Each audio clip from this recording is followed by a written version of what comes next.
السلام عليكم. النهاردة هنعمل محشي الكرنب ومحشي الكوسة باللحمة الضاني، وكمان هنسويه على الفحم. حاجة كده جميلة ما شاء الله. طريقة حلوة قوي وسهلة وجميلة، وطبعا معروف ان الأكلة ديت أكلة شتوية وحلوة كلنا بنحبها. معايا كرنباية كانت كبيرة جدا. هبتدي اتخلص من الحاجات الاوراق اللي هي الخضرا اللي ملهاش لازمة، وهبتدي اقطع الورق بتاعها كده بالراحة، لان هي كان ورقها كبير جدا وما كانش ينفع تتحط يعني في الحلة لوحدها، فاضطريت ان انا اسلكها كده كويس قوي واطلعها. زي ما انتم شايفين كده، الاوراق بتاعتها بالمنظر ده. حاولت اسلك الورق بتاعها بالراحة لان هي كان ورقها كبير جدا، وهرصه بالشكل دوت. وكده قطعتها. كان عندي المية سخنة، حطيت فيها ملح، وحطيت فيها معلقة كمون ومعلقة سكر وقد ربع كوباية لبن. وبعد كده هقلبهم كويس كده مع بعض،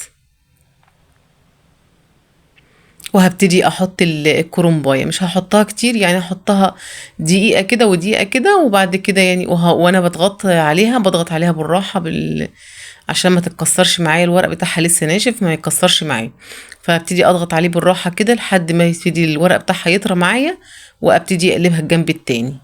حطيتها دقيقة على الجنب ده ودقيقة على الجنب ده لان المية عندي كانت سخنة وبتغلي جامد. بعد كده اطلعها واخليها تكمل سواها براحتها. مش هحطها كتير في المية، انا يا دوبك بحطها بس ايه، دقيقة واحدة كده زي ما انتم شايفين. دقيقة من الجنب ده ودقيقة من الجنب ده.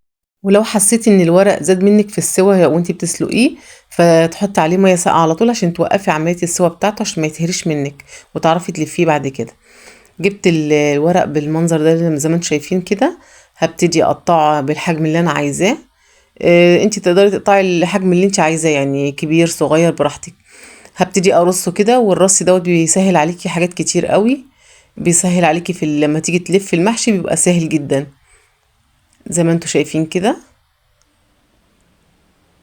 فالحجم ده بالنسبه لي حلو قوي. انا بحب الحجم ده، ما بحبوش كبير وما بحبوش صغير قوي يعني. الحجم الوسط بيبقى حلو يعني. هجيب زي هعمل معاكم برضو واحده تانية، وهقطعها بالشكل ده. شايفينها عامله ازاي؟ همسكها ابرمها بالمنظر ده كده، وهبتدي اقطع بالحجم اللي انا عايزاه بالظبط كده، وهبتدي ارصه بالشكل اللي انتوا شايفينه كده. يعني جميل جدا وبيسهل عليا الوقت. هي دي حجم كده تمام بالنسبه لي. بعد كده عندي مية غلياها، حطيت فيها ورق لورا وحبهان، وفلفل اسود وبصل ومعلقة صلصة وحبة ملح وجوزة الطيب.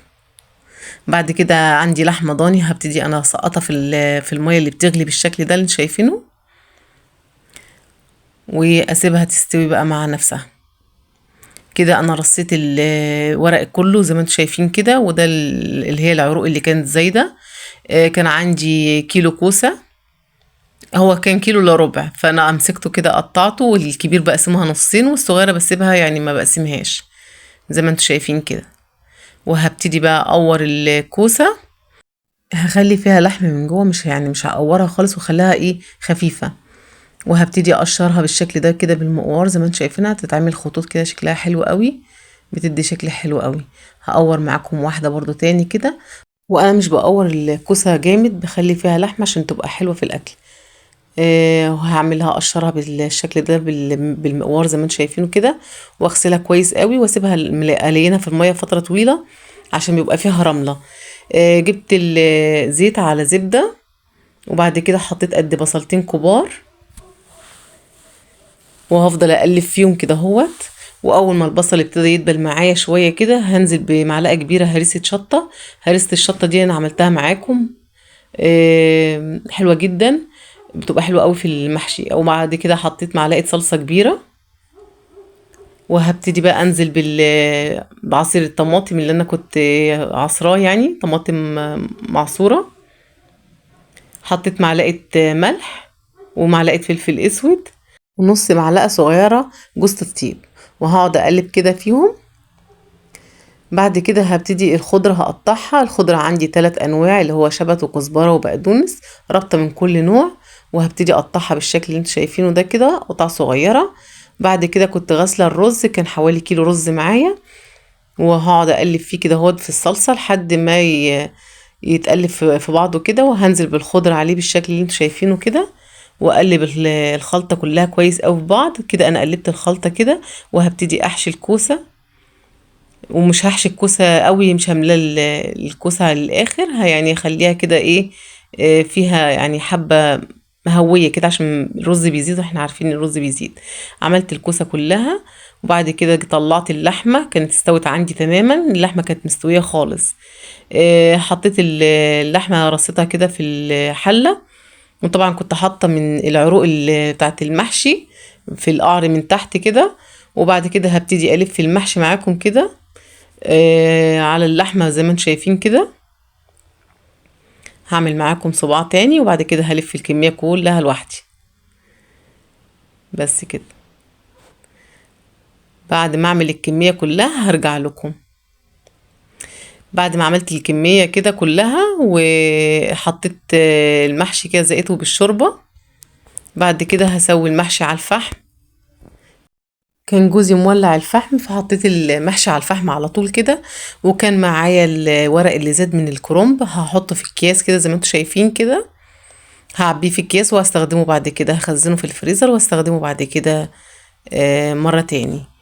وطبعا العروق برضو هحطها برضو اخزنها برضو في الفريزر، بحتاجها برضو احطها في القعر بتاع الحلة وكده.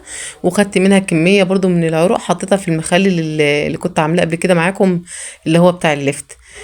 كده المحشي خلاص ابتدى يستوي. حطيت قلت اعمل معاكم لسان عصفور، حطيت معلقة زبدة، ونزلت عليهم بحبة لسان عصفور، وقعدت احمر فيهم. هقعد اقلب كده لحد ما واول ما لسان العصفور يبتدي ياخد لون معايا كده ويحمر، ويبقى لون ذهبي كده حلو كده، هنزل عليه بالشوربة. والشوربة طبعا مصفياها من ورق اللورة والحبهان والكلام دوت. هبتدي بقى احطه كده، واحط الشوربة كده واسيبها تستوي مع نفسها كده. هنا كان المحشي خلاص، يعني كان خلاص بيستوى خالص ونس خالص كده. بعد كده هغرف شوربة لسان العصفور، كانت استوت عندي. بعد كده المحشي كان استوى خالص معايا كده، وهبتدي افضيه في الصينية اللي انا حطاها دي. محشي كان جميل جدا، واللحمة مستوية على الآخر، محشي بطريقة أمهاتنا وبطريقة دفا البيوت. ويا رب تكون وصفتي وطريقتي عجبتكم في المحشي، وأشوفكم في وصفة جديدة إن شاء الله. مع السلامة.